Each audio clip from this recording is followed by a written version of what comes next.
No, keep talking. No, go ahead. No, I wanted to record the dad combo we were having. Oh, you wanted bloopers. That's what he wanted. Not bloopers. All right. Well, let's start. Welcome everybody to the Booze and Bjj podcast. I am Thomas. I'm sort of your host, I guess. You're our facilitator. It's been an interesting week. Very interesting week. I am drinking. What is this? This cranberry cider again, because I'm not feeling good completely. But yeah, I think that's the problem there, because you need like some like hard stuff to clear whatever the hell is going on. Dude, I tried to go to the liquor store, but I couldn't. It's a problem. I'm stuck with this like junky stuff. 4 shots of moonshine, but you'll be right. I got a story about peppermint moonshine at Sid's house. Anyways, Jordan, how you doing this week? Good. Yep. Drinking coffee and water because I don't feel good. I had my company Christmas party last night and went a little too overboard. So I almost didn't. Are you kidding me right now? Okay. Yeah. So here we are. What? I spilled my drink on the first sip.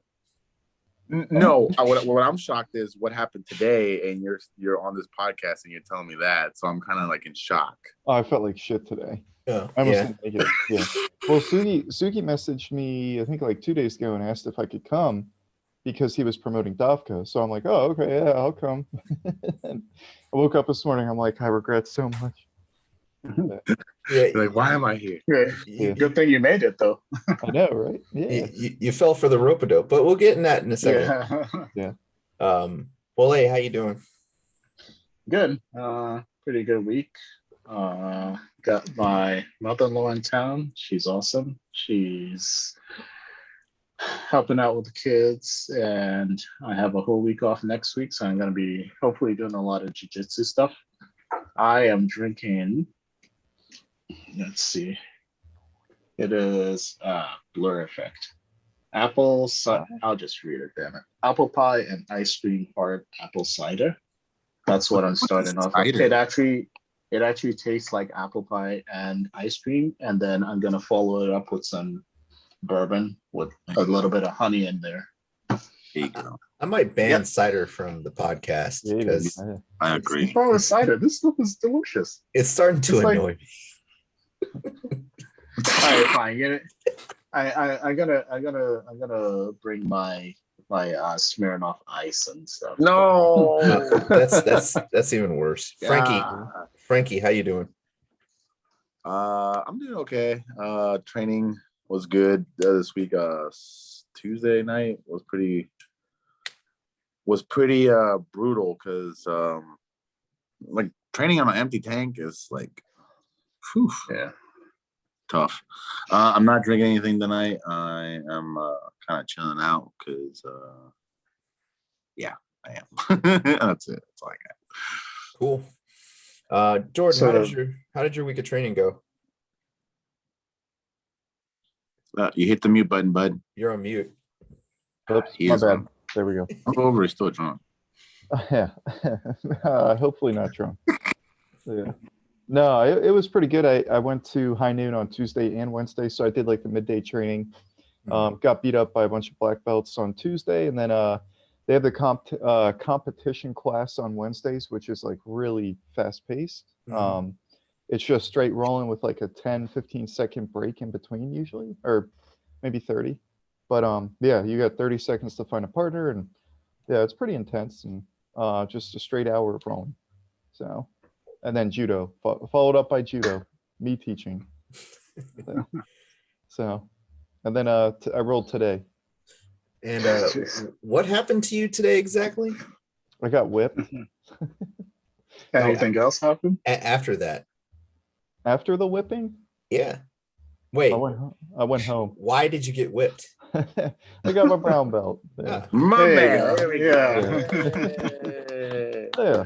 I was like, I know you're not that drunk, but you just completely blacked out. I was like, maybe you're rolling blacked out, and you're just like, I don't know. I woke up and I had a brown belt. I don't know what happened. We did the whipping line. Yeah, him him and Dafka got it pretty bad. Like, Yeah. That really hurt. Yeah. Yeah. And they'll tell you, everyone kept whipping me in the ass. I'm like, come on, hit me in the back. Yeah. you I need saw- you I need saw the you need whip. more junk. You need more junk to take. I know, right? Yeah. No, Yeah. But yeah, it was a good day. Yeah, good experience. good, Nice. good. Congrats, Wole. man. That's awesome. Yeah. Yeah, training this week has been pretty good. Uh, been doing some afternoon training over at Capital, and then I usually don't get to go to Pentagon because like my schedule's all messed up, and so but I made it on Friday. Mhm. And talking about rolling on an empty tank, I was like so psyched to go, and I was like, yeah, I'm just gonna like steamroll everyone. I'm gonna do this, and I get there and like maybe after my first roll, I was just wiped out, and yeah, and there was a white belt I was rolling with, and like he was, yeah, I couldn't get out of his. Well, he was kept on getting out of my my guard and stuff like that, and he's like, "Oh, you're giving me the blue belt freebie." I was like, thinking to myself, "No, actually, I'm just like tired as F. I didn't want to tell him that. I was just so tired. I couldn't take it. But yeah, like I was saying, next week I think it's gonna be better. I'm actually gonna try to make it tomorrow to Grindhouse, first time. So let's see how that goes. Are you going in the AM? Yeah, Like tomorrow? It's 9 to 11. Yeah. Yeah. I'll see if I can join you there. But Yeah, that'd be no awesome. promises. What's the grindhouse? Is that dollars? It's at Dallas Yeah. at Okay. Yeah. 9 a.m. to 11. It's basically like a open mat. Okay. Yeah. It's like their Friday open mat, but I think a lot more people go. Okay. Yeah. Yeah. I'll try to come. Yeah. I had to let my wife know what Grindhouse actually is. I had to explain it to her because I didn't want her thinking it's, I was doing something else. Like X-rated. Yeah. All right, Frankie, how did your week go? Or did you already cover So it was good. I was upset that I missed the last tournament, so need to cut some weight. So trying to adjust the diet and eating, and so that's why I'm not drinking so much. But yeah, Tuesday night I was kind of on fumes. So yeah. But other than that, it's okay. Yeah. So hey. Hi. So personally, I didn't really train until yesterday. Not yesterday. I think it was yesterday. Yeah. But my knee was my left knee was just completely just messed up. Like I couldn't put a lot of pressure on it. I think the last time I really trained was maybe last week at Pentagon. But yeah, I just woke up. I was trying to go to something, I think it was like last weekend, and I just couldn't do it. I tried to go train yesterday, Friday, couldn't do it. Like I was just hobbling around. Did you make it in the morning? When? Because yesterday morning you said that there was an open mat. Oh yeah. Me and Trevor. So you made it to that. Okay, yeah, cool. What it needed to be, because I really couldn't move around very much. Yeah. But yeah, and I was feeling better today, so went out and saw Jordan get his brown belt. So it was pretty good. He actually got to beat me up before he got it. So I think I was one of the last people he rolled with while he was a purple belt. Yeah, I think that was the last roll, right? I think it was me. Yeah. But the sad thing is, it means that it will be a while before we actually can sign up for a tournament together and be the only two guys in the bracket again. That's true. Yeah. Now I got to think, like in IBJJF, isn't brown belt toe holds, knee bars, all that? Yeah. Is it heel hooks or is heel hooks black belt? I think heel hooks are black belt level. I think heel hooks, toe holds, and all that other stuff is brown and up. Okay. Yeah, I got to get better at that. Yeah. So speaking of which, tonight's theme is high risk moves, whether or not they're worth it. And the reason why we brought this up is because Frankie showed me a video, and we're going to go over that in a second. Frankie, can you send me, do you still have the link? Or is that? Oh, I think it's on your messages, but everything I send you to Facebook. So. Oh, I got it. Hold on a second. Yeah, I'm trying to do that tournament in March, right? Is that the one that's next? Copa? Yeah. What do y'all think? I did that before, actually. I actually won it like a long time ago. Yeah. It was good. Yeah, there were like, I think I had 3 or 4 matches or something. Okay. Yeah. So if y'all can help me out registering, I don't know how to do that. I mean, I tried the last time, and that's what. Oh, the registration. Yeah. Yeah. Oh yeah, you had a problem. Did you try it on a laptop? So I tried it on the laptop. No, I tried it on an actual computer at work. Still can't. So then I tried on my phone, and then Sugi sent me a link, and I think Jordan sent me a link, and then Sugi sent me another link, and You should have just told me, man. You could have just used my computer. I know. Like, I just can't waltz into your house and be like, hey, Jordan, I'm going to use your computer real quick to register. All right, thanks, but I'm out. Hey, man, need some help. Like, all right. I mean, I think maybe I should just bring. Well, my son's using my laptop, but I should just bring my laptop to the gym and just like help people out, because there's been a couple guys at Pentagon and elsewhere who seem to always have problems registering for stuff. Anyways, y'all ready for video number 1? Let's do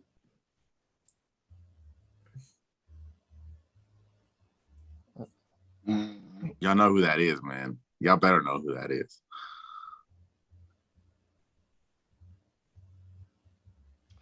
Ooh.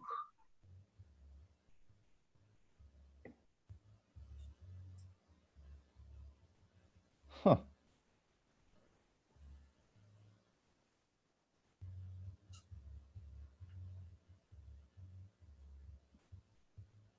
That was a really cool transition. I actually watched this live. Really? Yeah, not live on TV, but Do you have it in full speed? you could probably look at his name is Mighty Mouse. Yeah. His UFC name was Mighty Mouse. And you probably look at Thomas. You could probably look it up while you're. So that was pretty cool, but I thought the guy who was getting the armbar applied to him, I thought he was going to break his arm when he was going to the ground because he tried to post. Yeah. I originally, when I first saw it, I thought that's why you sent me that video. Like, I was like, damn, is this guy's arm going to break? But I mean, no, the whole. Yeah, I mean, it's the UFC, so I guess that's what you're trying to do. So when he posted his arm to stop himself from falling while the other guy was applying the armbar. Oh, I mean, shit. What was his name? Mighty Mouse? Mighty Mouse. Armbar. Just put armbar. Demetrius, right? Is that? I think so. I remember as Mighty Mouse. He was good, man. That dude was legend. Hold on, I think I got it.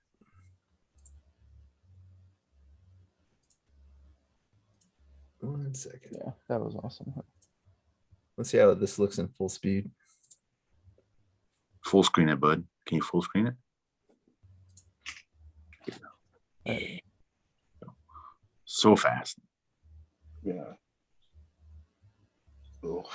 I thought I saw a tap.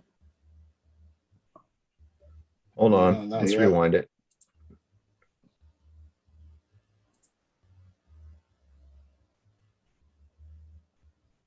Yeah, right there. He taps his own shoulder, right? Right there. Right there. Oh. It looked like it. I don't know. No. Well, he's still not. He's still not tapping. There. Ooh. Oh, that's painful. Can you believe this guy is like, he fought like around, I think it was like 115 to 125 or something like that. It was small, tiny. So it looked like the other guy tapped at least once. Yeah. At least twice. Like he was thinking, I'm done. And then he just kept fighting. Yeah, I thought I saw a tap there. Yeah. I mean,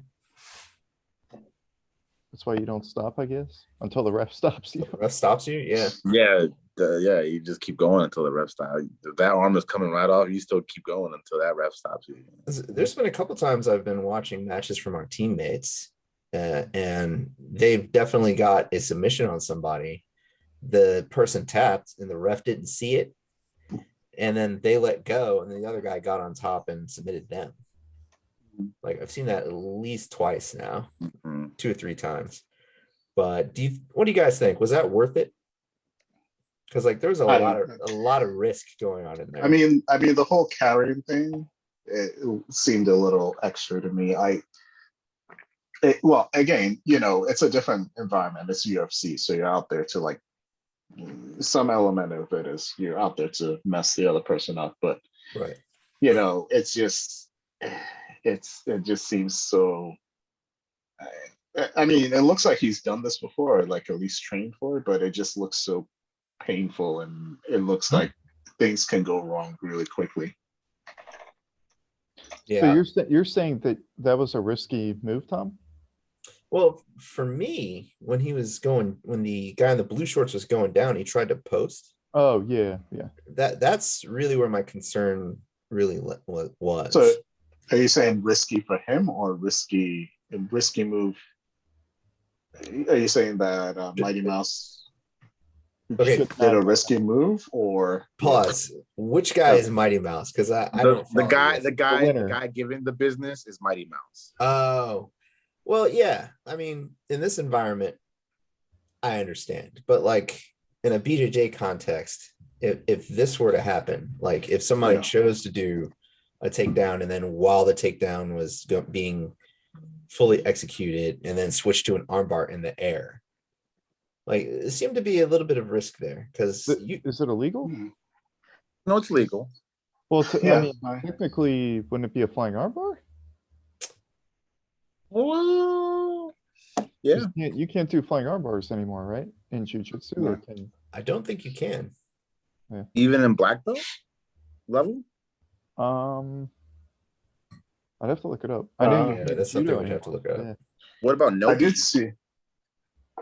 I think anything like that is pretty risky, no-gi. Like, I don't mean potentially dangerous, but I mean giving up position pretty easily. There's a video on YouTube of someone going for a flying armbar, and I think he like breaks his neck. We talked about that, right? I think we did at one point. Yeah. We kind of touched that a while ago. Yeah. I didn't feel like Mighty Mouse put himself in danger right there, so I think it wasn't risky for him to lose position. I thought it was a great transition, and not anything.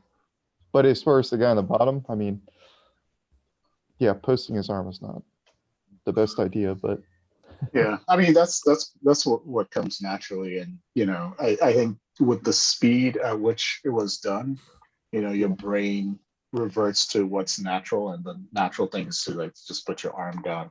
Yeah. But I saw a video once of a white belt doing a flying arm bar in a competition, and got DQ'd. Yeah. So I mean, he did it. It was clean and everything, but I'm just like, it's not worth it, man. Especially as a white belt, it's not. Yeah. Yeah. Well, I think the other thing we don't like, if you look at everyone in this chat, I think we're all 200 pounds roughly or more. What's up, Jordan? You're like 160, bro. Soaking wet. Yeah, I know. And I'm 200. No, but like it's different if we post our arm, 200 pounds of myself and 200 pounds, if I'm rolling with someone who's equal weight or more, that's a lot of pressure coming down on my joint. For those guys that are 100 pounds, 15 pounds, that's 200 total pounds coming down. It's not I'm not gonna say it's not a big deal, but I feel like it's less risky. That's just my opinion. Yeah. I just remember being yelled at a lot for trying to post my arm while we were doing randori in judo.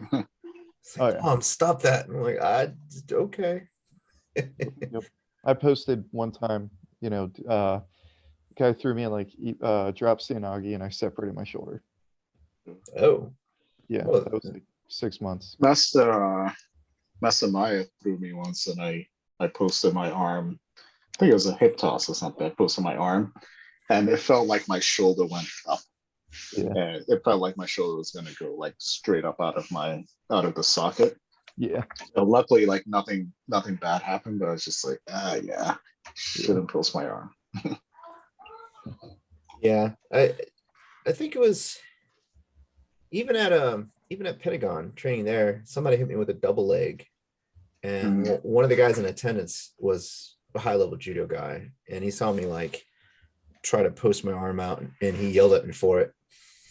And it's just one thing that that's just the first thing I noticed from that video. Like just like I said, when Frankie sent it to me, I thought that's what was going to happen. I thought the guy's arm was going to break when he was going down.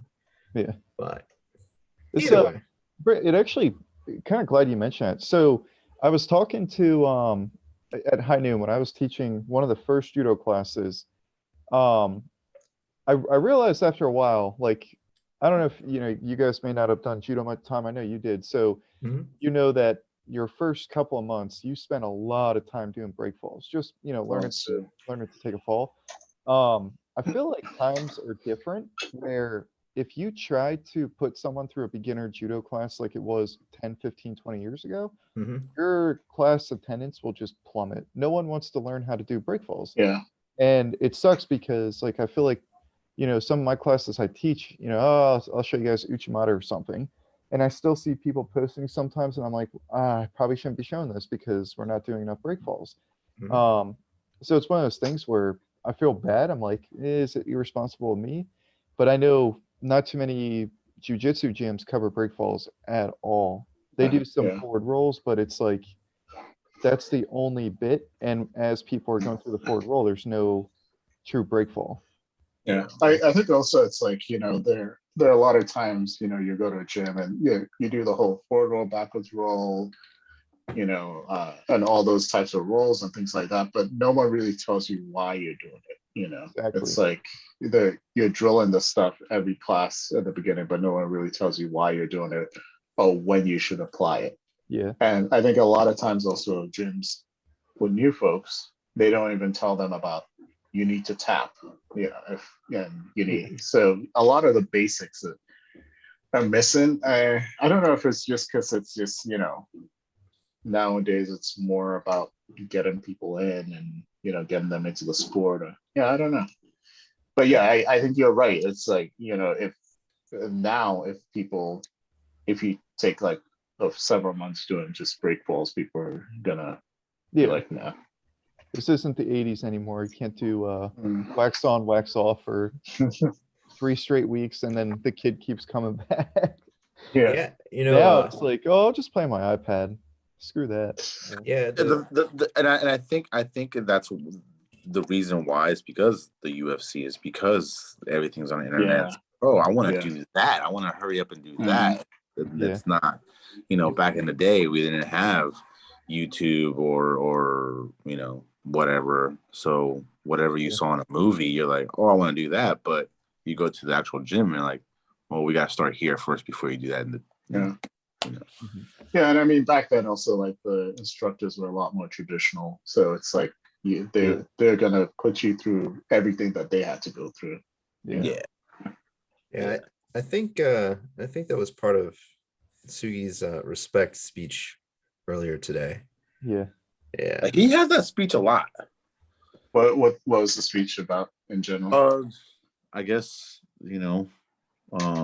respect the higher belts, respect the rankings, and I kind of like that because you kind of need to remember where you came from. Like, go back to foundation. It's always good. It's always good to go back to foundation to keep up that respect. And that's why, I don't know, when I first started going to Sugi, I felt like I was the only one that would turn around and tie their belts and not face Sugi. And then everything else started following. And I was like, what I remember back in like the day, it was like, you never face your teacher when you're doing something that's not professional or whatever like that. I always saw it like that.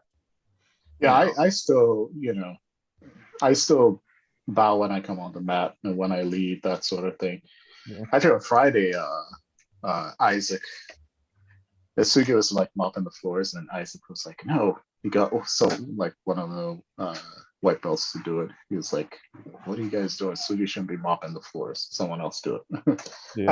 I appreciated that because it's like, even Yeah. for me as a blue belt, I will volunteer to mop floors, spray down, all that stuff, just because it's like I respect the gym and I respect the tradition, the sport, and all that stuff.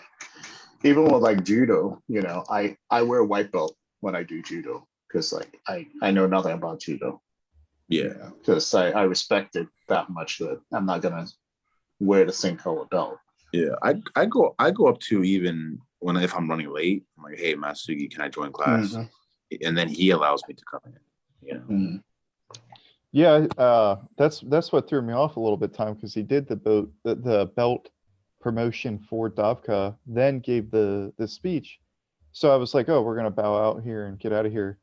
And then he pulled my belt out. I was like, oh, okay. Yeah. Like he paused everything for that. So I wasn't sure if something during the belt ceremony, like, pissed him off if he saw something. That's why I was like, because yeah, he gave that speech before, but I feel like there's a couple of kids, some of the teenagers that are. I have a feeling it's a couple of the teens. Yeah. Yeah. Yelled at them before. Because everybody on the side of the line that me, you, Yo, Yana, and Ishley and them were on, we were all paying attention to what was going on. We couldn't see what was going on down in the other end of the line where all the white belts were. Yeah. And all the kids. He spoke Mongolian for a lot of the respect speech. You know what I mean? Like, yeah. Yeah. Because I mean, nowadays, even when you walk into a martial arts, like a Muay Thai, you never, some places they don't do the bow. Respect to the trainer. They don't do that, like, because they're like, oh, that's so old and outdated and blah blah blah. But you kind of still need that.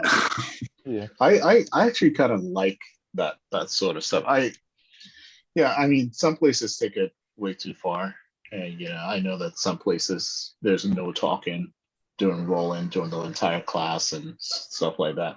I'm not saying like take it that far, but just like the regular stuff like bowing, turning around when you're fixing a bell, that kind of thing. I actually like that because it's like, you have to respect the sport. Yeah, and I think that's what happened when I was first starting with Sugi. I'm over here talking big smack because I'm bigger than everybody and stronger than everybody, and Sugi's like, Frankie, shut up. But he didn't say it like that, but he said it in like a nice way. He's like, hey man, just like be careful when you're talking around the higher belts. Like these guys can literally like snap your arm off. I was like, ever since that, I was like, let me go back into my little hole. I think also it's maybe part of the whole respect speech was also if a lower belt submits a higher belt, don't think that you're the shit kind of thing. Right. Just know that either that higher belt let you do that, or they were having an off day, but they will come back and they will get you if you start talking shit. Yeah, I was telling Thomas just I think last week there was an issue with a higher belt, and we were sparring, and me when I approach somebody, I try to approach respectfully, not all macho, like try to be a little bit more like subtle and show respect and say, hey, can we roll? Basically ask permission to roll. Well, I kind of like try to go towards that, but the guy ignored me and then like looked away and like, oh, and I'm like, I'm standing right in front of him. I'm like, okay. So then I shot up the text to Thomas like, hey man, what was up with that guy? I was like, on that note, hold on. I think that goes for No, go ahead. I was saying, that the respect does go both ways because it's just like don't treat the lower belts like shit. And it's just like, like I wouldn't do that if a lower belt wants to roll with me. I'm not gonna say no because I'm a higher belt. That's it goes both ways. That was a big part of his message too. Yeah. Was like he had talked about I don't know what gym it was, but like a black belt world champion came in and was respectful to everybody, shook hands with everybody in the room and all that stuff. So Mhm. Yeah, the specific guy that Frankie is talking about even had an attitude with me when I went to go roll with him. Oh. Like I Yeah. walked I, up, I, tried to yeah. shake his hand, and he was like, I don't want, Yeah. I don't want to do this. I was like, Yeah. then get off the mat. Wait, did he Yeah. say that, or just like he sighed? He I'm paraphrasing, but that's what it boiled Yeah. down to. Yeah. Yeah. like I was to the point. I was like, dude, you know, I could probably beat the hell out of you in striking right now. Like, I'm new to this, but I can still throw down. Yeah. Uh, Yeah. I mean, as cliche as it may sound, you can learn something from literally anyone. You know, you can't take people for granted. no, definitely not. Well, this particular gentleman I haven't seen since. So I think you told me about that. So changing Huh? the topic here a little bit, guys. On high risk, I actually try to do a high risk on one of the those fake me out white belt guys. That Sambo guy, that real stocky looking dude. Yeah, y'all know what I'm talking about, right? I know Wale, you ain't. But Yeah. Is that the guy? He does judo too, right? when he was doing, he does Sambo, and he did the demonstration with Oh, dude, I'm telling you, man, I think he does judo because I thought I found him on Facebook or something, and I saw him competing at like the Asian Games. yeah. So that guy. I'm like 90% sure. Yeah, he threw me. yeah, I'm pretty sure he does judo. Yeah. Yeah. I asked him. He said he does judo. Yeah. So And we I were think he does judo, sambo, all of it. Yeah. Yeah, so Tuesday night I was gassed. I was hurting, but I stuck to one of the games that Sugi taught me was like, you know, stay tight, control the legs, start working yourself up, and I did that, and I was going for a rear naked choke, but I needed him to lift up his head a little bit, so I kind of tried to set up another trap, like said like, hey, go for this because I need you to do this. But he went for it and I lost it. I lost the rear naked and he flipped it around me and got me on like a ankle lock or something like that. And I was like, God damn. Yeah. He's scared me with his leg locks a little bit. Yeah. So I gave up that risk. I risked that just to fail, but I you know, next time I think I'm gonna try a different approach, but that's basically one of the risk So stories. I have to give that guy credit because I told him that my knees are glass basically, and he stopped trying leg locks on me. Yeah. He's very nice, man. Yeah. At first, Oh yeah, he's a good dude. Yeah. At first, I thought this dude was like a mobster gangster kind of dude, man. And then once he started realizing like, hey, that's not the mentality here. This is more like nice having fun. He's like, my brother, my friend, my brother. I'm like, what's up, dude? Yeah, he's a good dude. Yeah. Yeah. I rolled with him on the ground like a couple weeks ago, and you know, I beat him up a little bit, and then we stood up. And he started drifting. And right away I'm like, oh fuck, something's not right here. And I think he threw like 3 times or something, 3 or 4 times. He's good. It's a trap. Yep. Yeah, he's very explosive, man. Very explosive. Yes. But Yeah. he gets gassed out real quickly. So I gotta like Nope. towards the end of the round, then I pick it up. Yeah. Go stand up with him. Stand up with him? Go stand up with him. I I promise. might. We'll It is see. a learning experience. Yeah. Just do it once. I watch, you know, and I already know. It's like, you know what, I'm good. I'm gonna be over here. I'm sitting. So with the Muay Thai aspect, I'm okay. I know it's not judo or stuff like that, but you still kind of have to like have good balance and good like push and pull and sweeps and stuff like that. So Yeah. The judo guys like like the Mongolian guys have a hard time taking me down. They take me down, but I make them work for it pretty hard. Challenge accepted. All right, bet. Next time I'm gonna go up to like Oscar and be like, you know, Frankie said you're kind of a little bitch. No. I'm like, yo, wait a minute. Wait, Oscar? Who's Oscar? Oscar. Let's go. I call him Oscar. I don't know. Oh yeah, let's go. Oh, is it Osco? Something like that. I thought his name was Angelan for the longest time. I have no idea. That's the problem with being friends with him on Facebook. I'm like, oh, Dovka or like Oscar, Yeah. but it's What's How your do you spell it? Mongolian name? And yeah, it's like I don't understand these characters. I want a Mongolian name. Yeah. I want a Mongolian. What name do y'all give me? Yeah, I wanna hang around with Mongolians so that I could get like a special Mongolian name, and then I could get like a custom gi with my Mongolian name on the back. I like when I'm rolling with them, and they do this like little like whoa kind of thing, because you're still coming at them like that judo guy. We rolled and he like locked me up. I'm like, all right, and he thought I was gonna just stop, and I kept coming and kept coming and kept coming. He goes, "You're crazy. You're like a bull. You keep coming." I'm like, I'm gonna get my ass beat, but I'm still coming for your ass. It's like you're gonna kick my butt, but I'm taking a chunk out of you with me. Yeah. Like that. No, That's- he after the round, he was like, yeah, he was like, Yeah. come on. And then I'm like, nah. Did I tell you I guys gotta. about the 4th of July? Oh, go ahead, Wole. Yeah. Oh no, I was just saying I gotta stop by Sudi's like once a month or at Yeah. least. Yeah. Yeah. So So go ahead. I was gonna say, did I tell you guys about the 4th of July party? Their Independence Day. A little bit. Oh, a little bit. Yeah. So they invited Sylvia and I. We went. Mitt came too, Yeah. and all these guys do is drink and wrestle. That's all they do is drink and wrestle. Yeah, we talked about that last time, and I showed up and I'm thinking it's just gonna be like people at the gym and stuff. And it was like, there was a bunch of them there, but then I looked around, I'm like, who are the rest of these people? And their ears were more like equivalent to what Sugi's ears looked like or worse.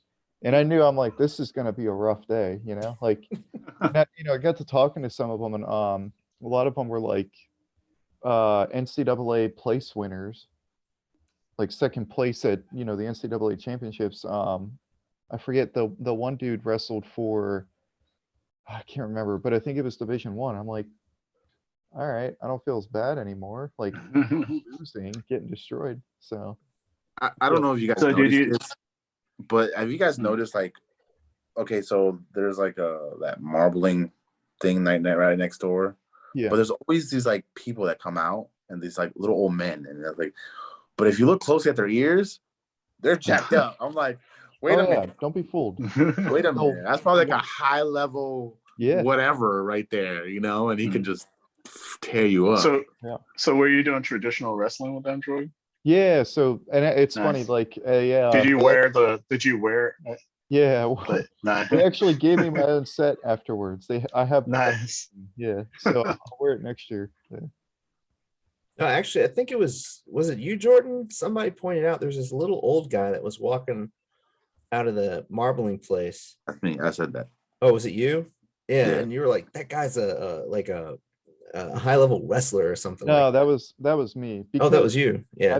I met him at like Jimmy's 5th birthday party or something, and we got to talking, and he's like, "Oh yeah, I wrestled for Mongolia a long time ago." And I'm like, "Oh, cool. Did you compete in any big tournaments?" He's like, "Yeah, Worlds." And I said, "How'd you do at Worlds?" And he said, "I got 9th place." I'm like, "Okay, okay, It's like some of these guys probably have gold and whatever. It's like, yeah." Yeah. Mental note: do not mess with this guy. don't mess with any of them. No. Get him a Christmas card. Yeah. Like Even their wives probably. Like Mhm. Matsugi's wife gave me a ride because something happened to Matsugi's car. She gave me a ride back to the shop. This lady goes, "Yeah, wrestling is in our Mongolian blood." I was like, "That's it. I'm done." Did she pull the He car said over and like, something like let's that. wrestle? She's like, "Grappling is in our Mongolian blood." I was like, "Well, if that's their mentality, then I'm screwed." Nah, We are in America, safe spaces and all sorts of good stuff. and coloring books and watercolors and all sorts of. Political correctness, because we don't want to offend anyone. But yeah, I once I started judo, I was like, I like this. Like I couldn't do, like I tried kung fu afterwards, and it just Yeah. it didn't do anything for me. I had to go back to judo. But I guess that's why me and Sugi get along so well, because both of us really like grappling, and he went further than I could have ever imagined. Like, if I could redo my life, it would probably go down the path that Sugi's did. I'd stick with judo. I would have gone to the Olympics, at least that far. But life is what it is. Now I'm doing jiu-jitsu and with a bunch of good guys in my 30s and 40s. So it worked out.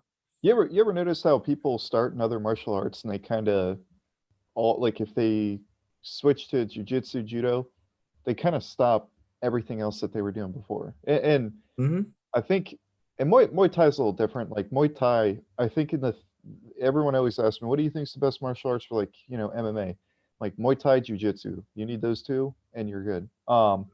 But I always see people with like Kung Fu or karate or Taekwondo, they're black belts in that. They come in and I think they realize in an instant, like, okay, that's what I've been doing is not as legit.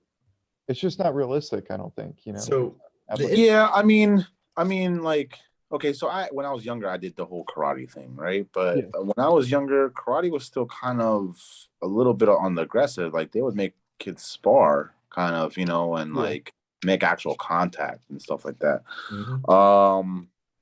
Nowadays it's been watered down. Let me rephrase that. There's different types of karate. Like there are some legit ones. I can't remember at Kaizen they do it. It's basically like beating the shit out of each other, and it's full contact. Like I've watched some of the competitions, and it's pretty legit. But I feel like the American karate style is just stupid. I don't know. That's just my opinion. But I feel Yeah, like a lot of the people end up coming over, and they never leave. They never go back to what it was that they were doing before. So training at Pentagon over the years, like we've had a couple different guys who have come in who, for example, they were a Krav Maga instructor, black belt in Kyokushin karate, Ishinrai karate, et cetera, et cetera, et cetera. Bend-in kung fu. Mhm. It's all sorts of different styles of kung fu, whatever. Come in saying that they're black belt, they're instructor level, blah, blah, blah, blah, blah. If they stayed, they like Jordan pointed out, they completely stopped everything else that they did. Yeah. Mhm. We had one, I think he was probably 18 or 20. And it was a kid from Baltimore who came down and tried out a free class. And he had a black belt in Aikido. So for some reason, him and his mom, who stayed and watched the class, thought that would translate over to Brazilian Jiu-Jitsu. I don't think they actually looked into what Brazilian Jiu-Jitsu was before he tried out. And he partnered with me and he was like, yeah, I don't want to hurt you. I have a black belt in Aikido and blah, blah, blah. I was like, how old are you? I'm pretty sure he said he was 18. And I was like, okay, well, do your worst. We'll be going live at the tail end of the class. And when it's time to roll, I'm sitting here thinking, why does this kid who's like 5'6", 150 pounds soaking wet think that he could actually work me over? Like his martial art deals with a different subject matter than this one. Yeah. So we start rolling and he's getting frustrated. And then I hear his mom saying stuff over on the side. And she's like, oh, try this technique. Try that. What are you doing? What? Maybe this guy's too big. Maybe it's too heavy. And I'm just sitting there, just politely armbarring him, politely choking him, patting him on the back, making sure he's okay. He couldn't do anything to me. And he tried to wrist lock me at one point. I was just like, no. I just kept going. That's kind of weird that, it's almost like, he came there to prove a point, Yeah. Yeah. I don't know if you guys seen it on YouTube, the fake black belts and whatnot, or like, and I think I love watching that stuff. Yeah, and I think that's the beauty of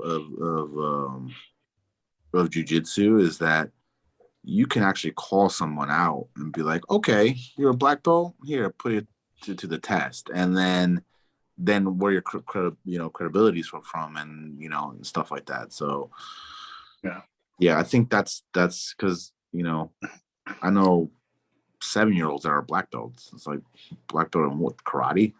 Okay, taekwondo. Oh, okay, Taekwondo. but I will ground you. yeah, Ground you. yeah. So it's like, okay, Only 7. yeah.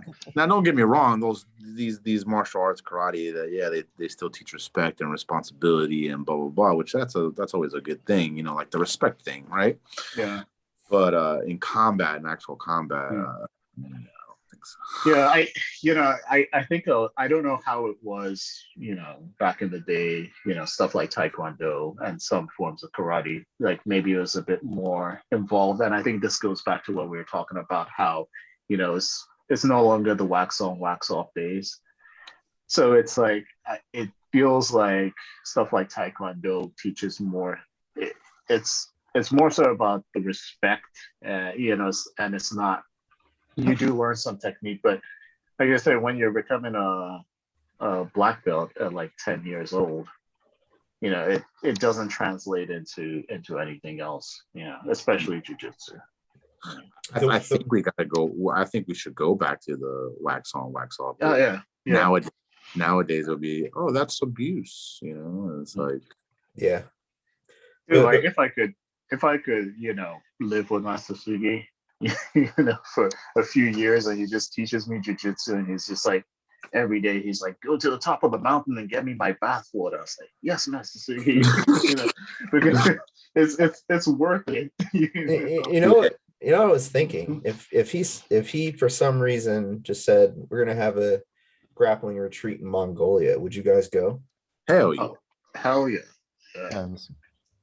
Make some time. I gotta make some time. Yeah. Now I can. Yeah. Yeah. It's just, I think we need to go back to that. Well, I think we need some elements of that. Oh, What's well, that? I'll be a good guy. We're trying to build an addition here, so if you guys want to sand anything or whatever, come on over. Do some work. We'll accept it. Yeah. I remember one time, man. I remember I was young, and it was in Taekwondo, and I knew the owner's son, because he would always be there. And we were messing around, and we were both, BSing, and all of a sudden he pushed me, and I made a hole in the gym. I was like, oh man. So then the master comes around and he goes, who did this? And I was like, I did. Yo, this man literally hit me with those bamboo sticks. mhm. And in the waiver that my mom signed back in the day, it was okay for him to do that. Damn. It was okay for him to do that. You Didn't make any holes after that. I didn't make no hole. I didn't do no. I shoot. when I did judo, speaking of wax on, wax off, the first space that we were allowed to use to practice was actually in an old arcade, and it was in the basement of a complex. So the stipulation was, in order for us to get the space, we had to clean it out. So when we went down there, we were looking around, they moved all of the arcade machines out. We saw like this black stuff all on the walls, all on the floor, and it was like creeping up to the ceiling. We did not know what it was. And granted, we were like, most of us, I think, were 13 at the time, and we had to clean it out. So we got mops, buckets, like scrapers and stuff, and we scraped all this black crap out. Coming to find out later on, it was black mold. And yeah, so cleaned it out. Took us about 2 weeks, put the mats down, made sure everything was clean, cleaned out the bathroom that was down there, and we got to use that space.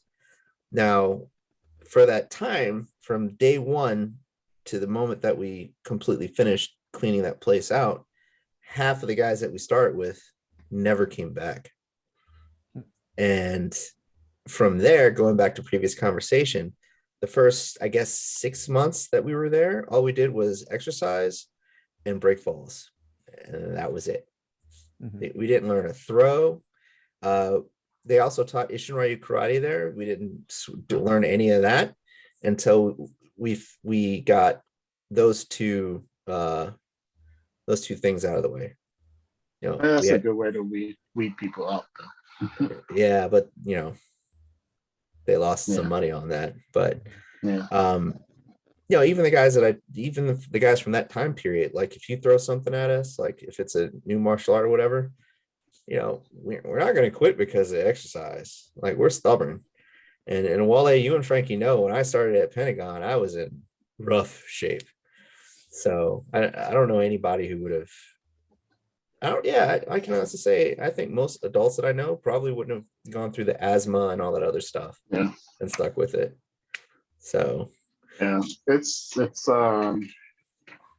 sometimes I think back and like, most adults wouldn't even step on the mat to do BJJ. Yeah, it's pretty awesome because it's just like, you're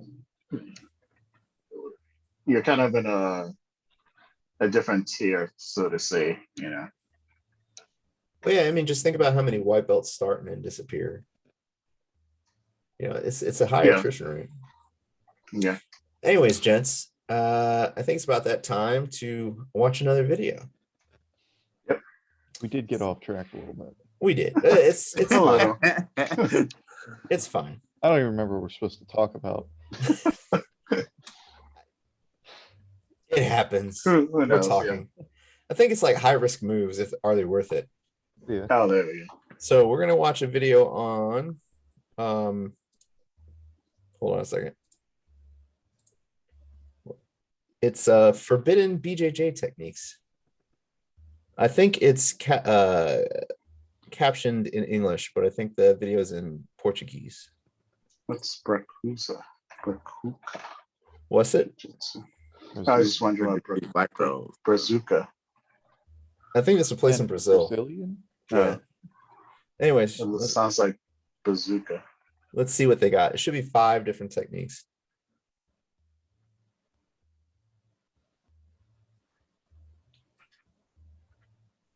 Oh, it's by Agent Belt. That kid doesn't look happy to be there. No. How is It's that? like a crucifix. Wait a minute. It's just a Hold banana. on, wait a minute. That was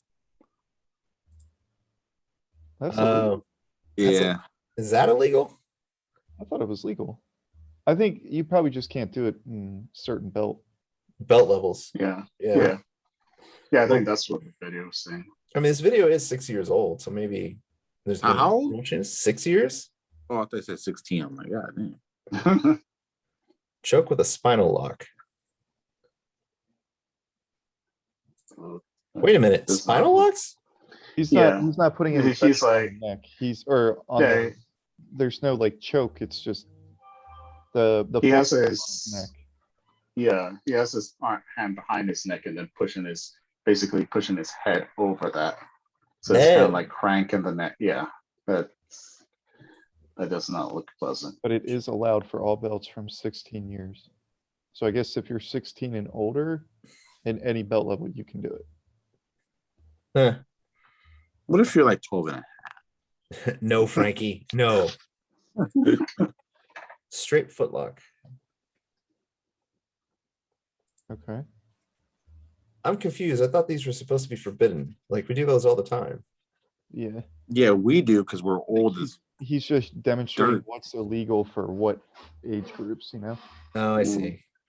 Yeah, I didn't realize it was based on age though. I thought it was just based on belt.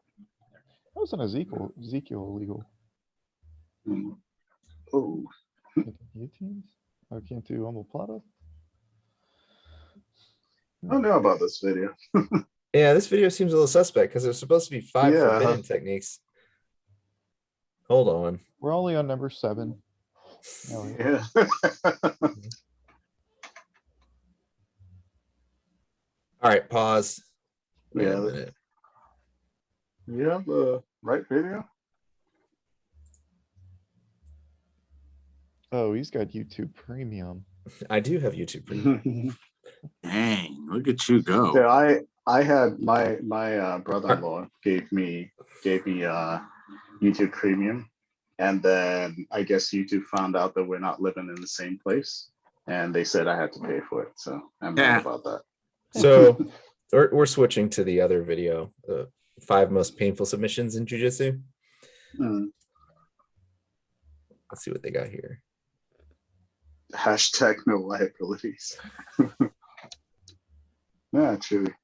Oh, it's Chewy. Yeah. It's Chewy and Chad. Mm-hmm.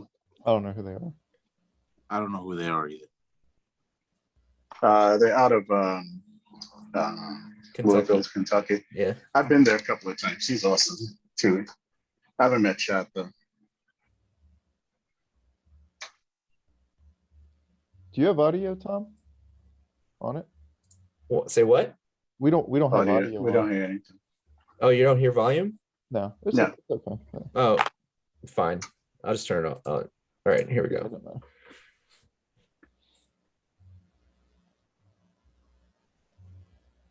Oh, is this that electric chair?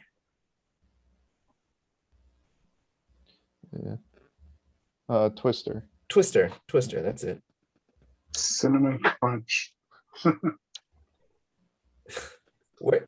You gotta love the names of these moves. Yeah. I've never heard it called a cinnamon anything. Me neither.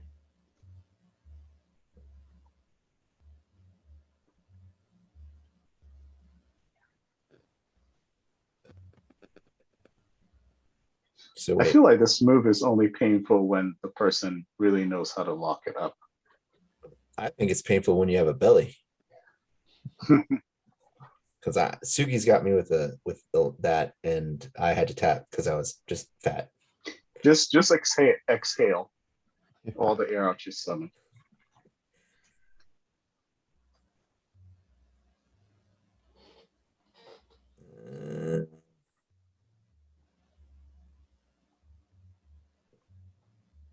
Yeah, Siggy's got me with this before. Yeah. It's not fun. He's just doing lockdown, right? Yeah, it's just a lockdown. I'm half guard. Is it gonna stretch it out? Mm, It doesn't look like it. Is this an order of how most painful, least to most painful? I thought so. So far, I haven't seen anything that's too dangerous. yeah. Nah. Okay, what's number 1? I've never seen that before. Mm-mm. I don't know anybody who's ever done that. Yeah. Looks interesting. Might try it out. I suppose put pressure on your ribs, I think. Yeah. All right, our video foo is not good today. But Let's just watch like fake martial artists for the rest of this. McDojo. McDojo Yeah, life. there you go, McDojo life. All right, so They did post a good one this week. I don't know what style it is, but the guy showing like an escape from Mount. Some other crazy shit. It was kind of funny. It was something like, you're gonna take your knuckles and you're just gonna punch him in the ribs right here. Or something. It was something weird. Man. is this it? Yes. Okay. He's doing something crazy. And he has a New York accent, so it makes it even better. I guess this is for the streets. Yeah. Oh yeah, we're gonna pitch that cat up. Wait a minute. Yeah, you pinch the calf and you just roll them off. It's that simple. Yeah, come on, Tom. Yeah. No. I should try that. I should try that. I'm gonna try that in class. I gotta see that one more time.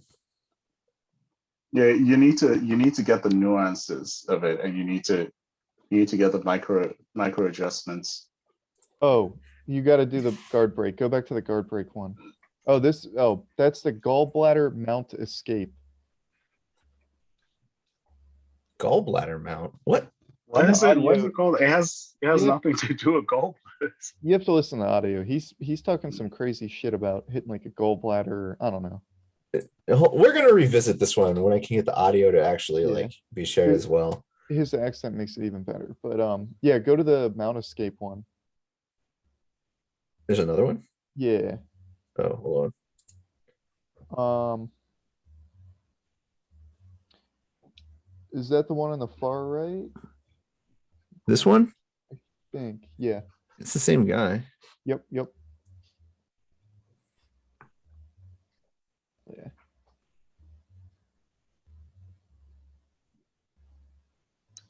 What style does he claim to know? I don't really know. McDojo, bro. No. It's that easy. Yeah. I almost want to find out where this guy teaches just to take his class. Look at that. I feel like he was gonna take that heel to the guy's nuts. He doesn't even, I mean, that would have been more effective though.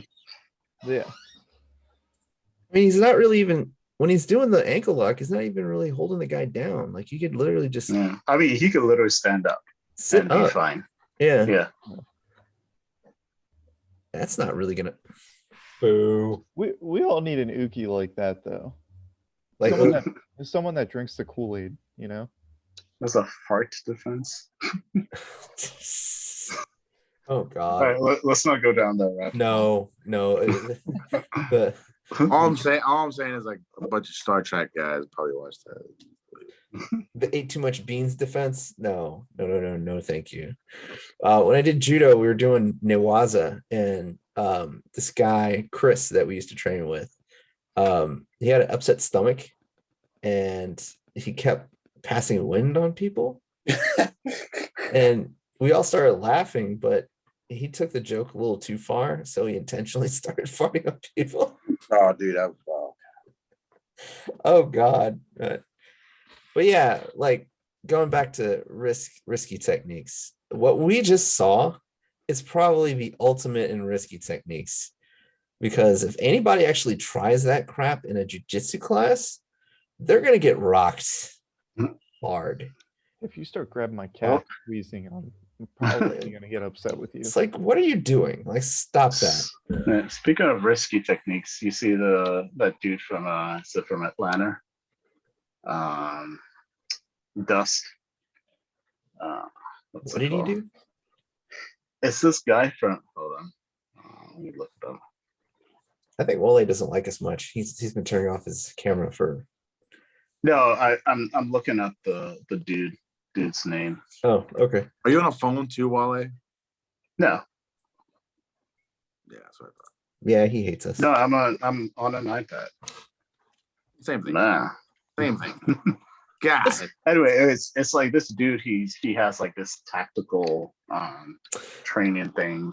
Oh, Yeah, you're talking, what I'm talking about Detroit Urban Response. Yeah. Oh, we gotta go over this. It's Jordan. like Detroit Urban Survival Tactics or something like that. Yeah, Why is there a Dust. thumbs up on your thing? Jordan, have you I don't- come I across don't this know. guy yet? Which one I have to see? Hold on. Let's get a good one.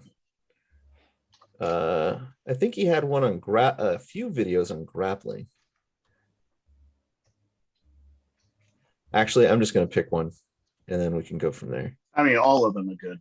They're all just kind of They're hilarious. just yeah. You have to send it to me too, so I can watch it later and listen. Let's just look at this one for pistol defense.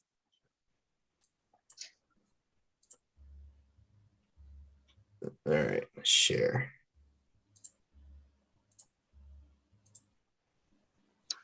All right, well, check this out. Okay. Oh, Starts this off guy. well. This guy. Why does he have a Bluetooth? He actually made a video because people were making fun of it. Apparently, it's a bone Yeah. induction device. Yeah. What? That's what he's like. It's new technology. It's a bone induction device. It's not a Bluetooth. Hmm. But like all his videos have somebody with a weapon and they're right up on him. But and it's like, what happens if they shoot you with a shotgun from 10 feet away? You know? Yeah. I mean, like all the stuff he shows is really dependent on the uke not really doing anything. Like they're just standing there. Just standing there. Yeah. By the time you get to my eyes, I would have shot you. Exactly. Right. It's like, okay, so you're holding the guy's pistol at your chest and then you're clawing his face out. Dude still got the pistol and his finger on it, on the trigger. Yeah. Oh boy. We gotta watch another one. Just give him your lunch money. It's like give it over. Yeah. Hand it over. Where's another good one? Oh man, next time I need to have a playlist. I say our martial arts is like when we're at a bar or we're at a club and we just want to beat the hell out of somebody. Oh, this is a good one. Yeah, that sounds good. It's how to defend yourself against a striker fired weapon. Jordan, let me know where your bullshit dart goes off on this one. Mine went off already like a long time ago. And what's the badge? Gloves. What's this badge? No one knows.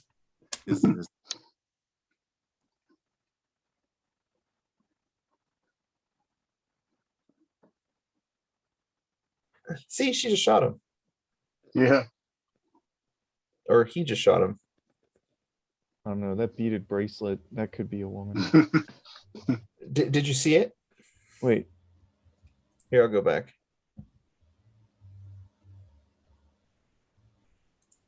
Did he just So pull his leg back?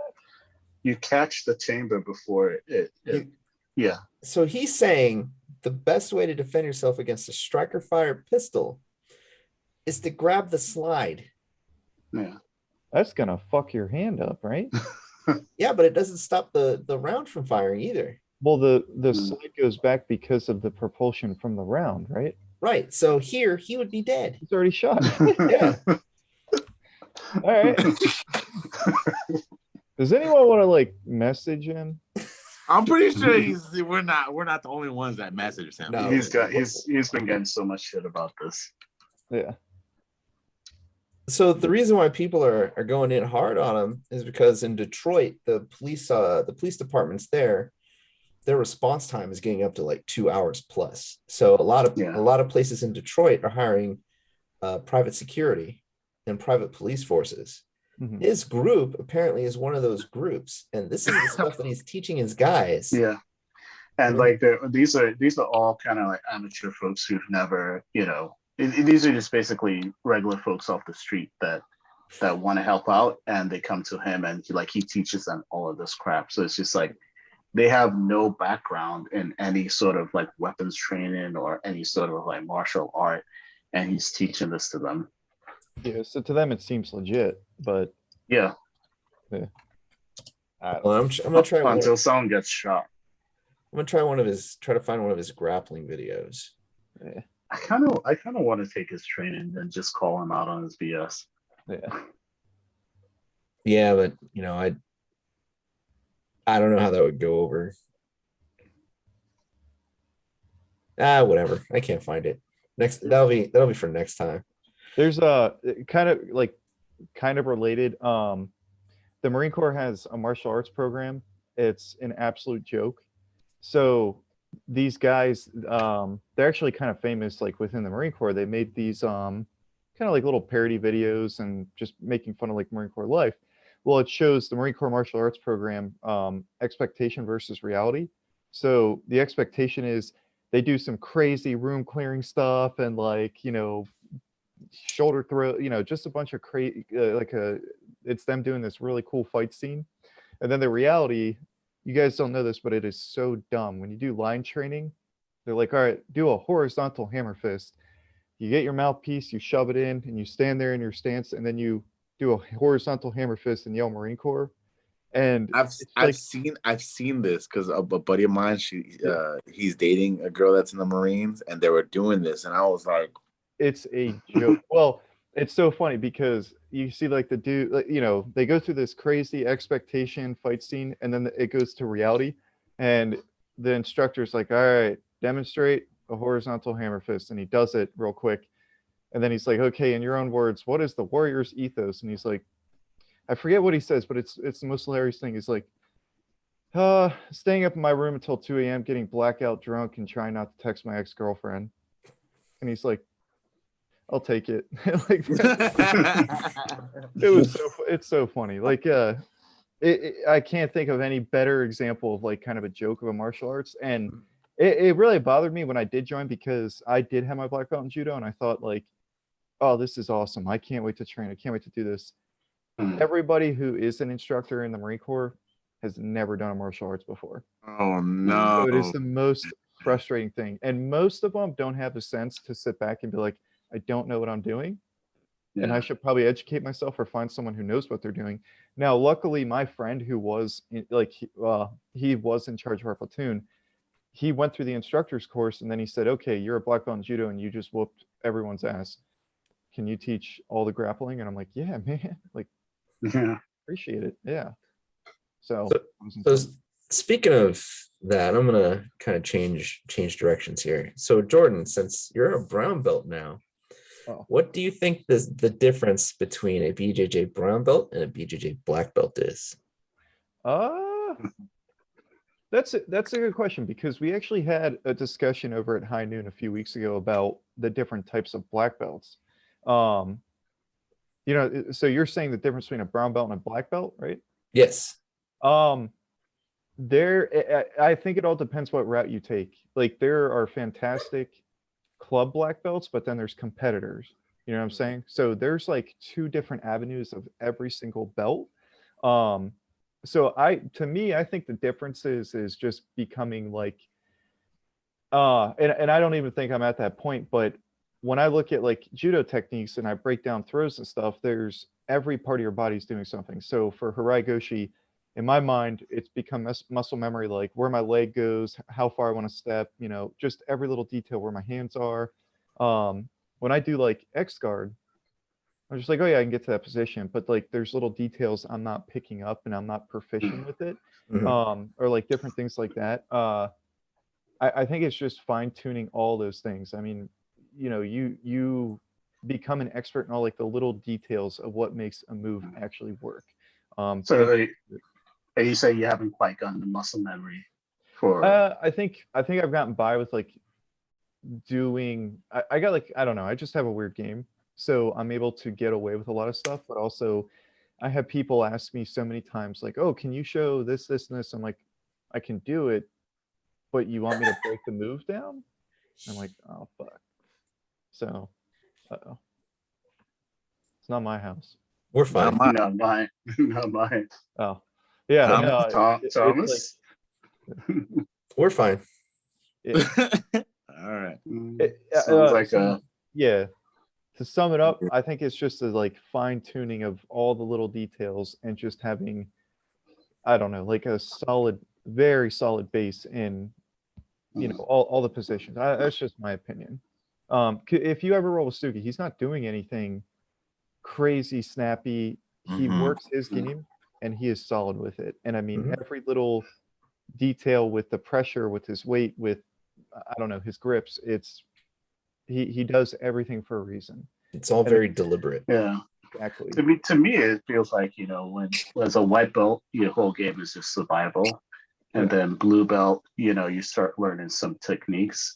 And purple belt, you start kind of picking out the techniques that you want to hone. And then like brown belt, you really get those techniques down. And then black belt is just like, you might add on a couple of other things that you want to just try out, In my mind, I think that's the way it works. To me, the difference, just speaking about me personally, going from blue belt to purple belt, the difference that I see is that when I was a blue belt, I knew techniques, but the application was a little wonky. I'd have a moment where I'd be caught in a particular position or situation where I'd have to think about what I was going to do next. As I started getting closer to purple belt, that thought process time started shrinking. So I'd find myself in those same scenarios, but I know what I want to do. And I have options of what to do if my plan A didn't work. Like rolling with Jordan, it's a really good example for that, because a blue belt me versus Jordan now would have just got rolled. you know, because I did not have the mental aptitude experience to think about a plan B and C. You know, once Jordan countered my plan A, I'd probably sit there and think and freeze. Meanwhile, he's pulling off all sorts of different things on me. But Yeah. you know, that's what I've noticed. Like, you know, it doesn't matter who I'm rolling with now. Like, I'm gonna try this, but if that doesn't work, I got a B and C to fall back on. That's just what I've noticed. You know, I could be just talking shit.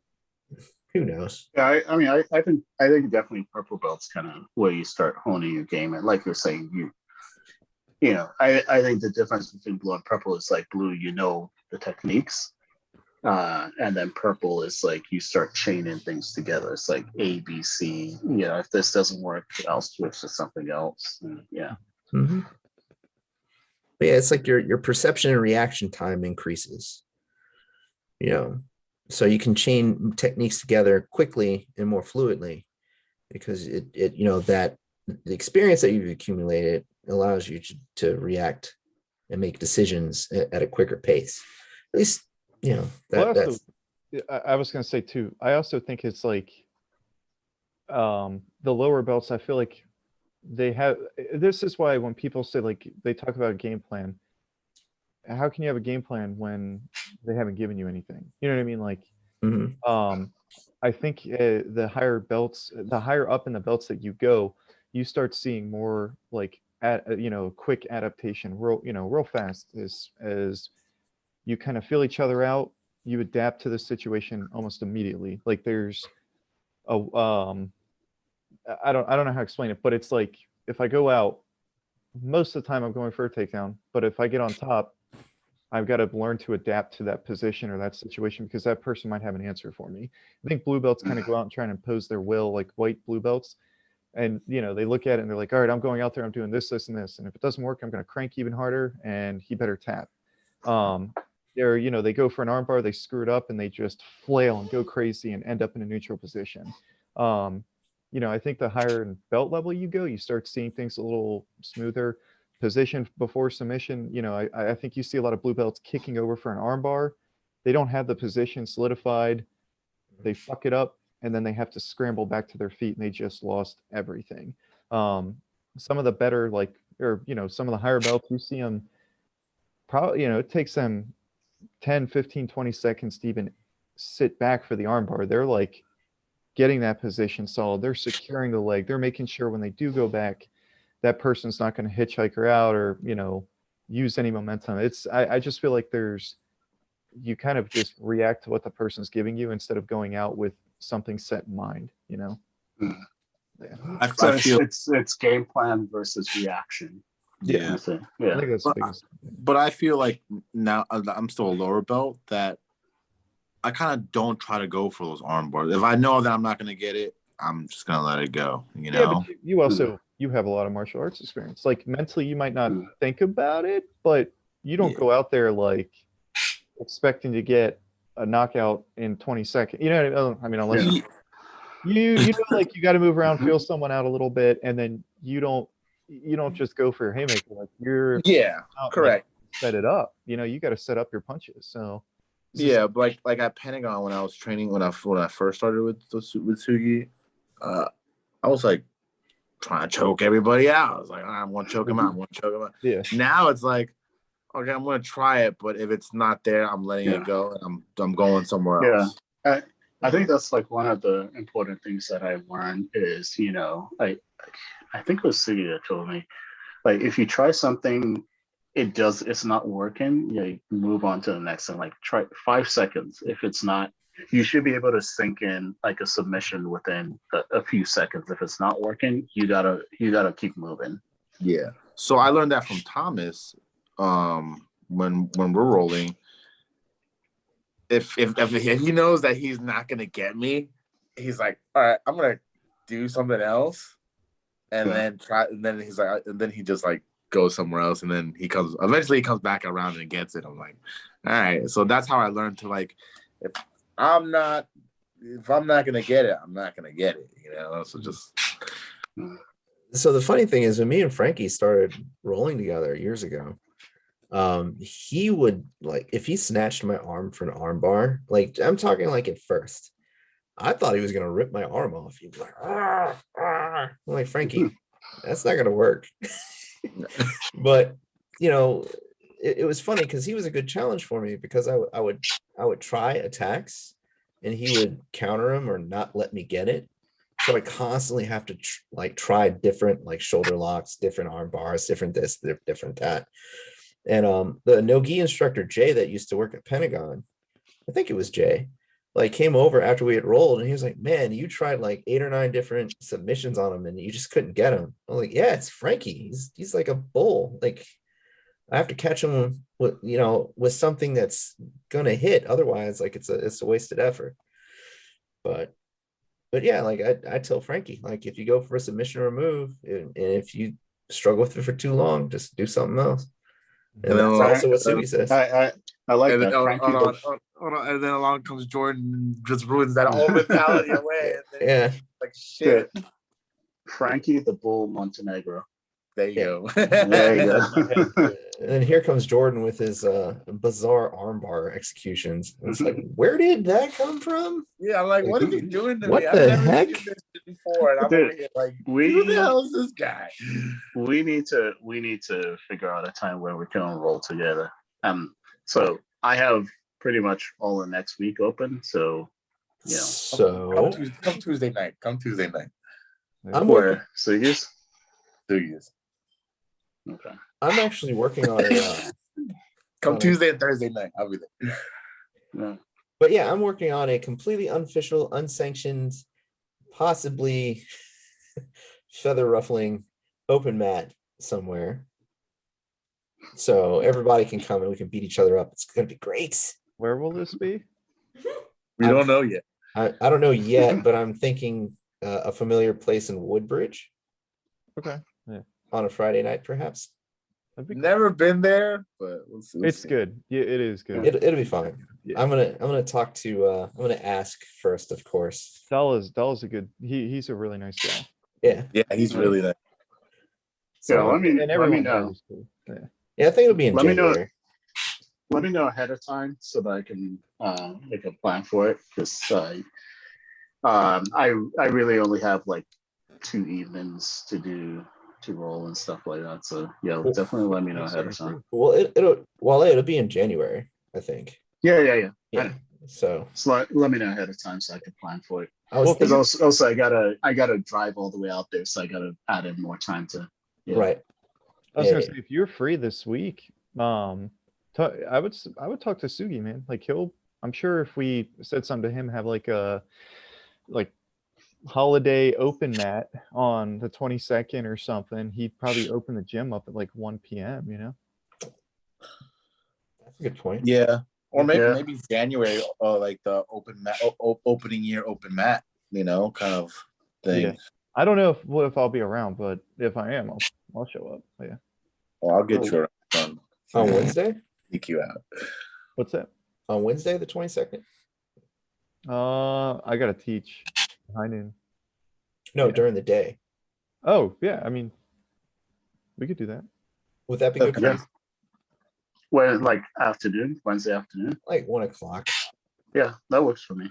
I still have a 8 to 5. Oh, you still have to work. This guy. Sorry, Come I'm not on. freaking. Where I have a where are your blue-collar priorities? job. Where are We your all have priorities, jobs. man? Come on. Some of us get to work at home. Sorry, yeah. You know, with this whole pandemic, you know, my life's hasn't changed. I still have to wake up at 7 a.m. just to go drive and go to work. Okay. Well, gentlemen, it is getting late and I have to go back to Giant. So final thoughts. Jordan? Yeah, it was interesting week for jiu-jitsu. Like I said, got my brown belt, so entered a new realm. Yeah, now I feel like I need to start acting like it. Now Jordan's gonna break arms now. You will never submit me again. Jordan, Score another point again. I don't know. Jordan. I don't know if he's I gonna was gonna say. Go ahead, Wole. I was gonna say his nickname should be the Breaker. I don't know if he's gonna go full Mr. Miyagi or full Cobra Kai. Well, I have a Cobra Kai gi. Exactly. Yeah. Calm down, here. Calm down. Hold on. Frankie, final thoughts? Train hard, show respect, and don't get too drunk. I guess. I don't know anybody who got drunk this week. Wole, what about you? Final thoughts? Yeah, I mean, I think, one of the things that we did talk about was the whole respect thing, and it goes both ways. You stay humble because there's somebody out there who's going to kick your ass. That is a truth that I think not very many people understand at first. There's always a bigger shark. There's always somebody who's got a white or blue belt on, you're purple or brown, that can punch your ticket at any time. Yeah. So, but alas, that is the nature of our hobby. So, anyways, gentlemen, another good conversation, another good drink, and I thank you and wish you all good night. All right. Later. Hey, guys. See y'all. See ya.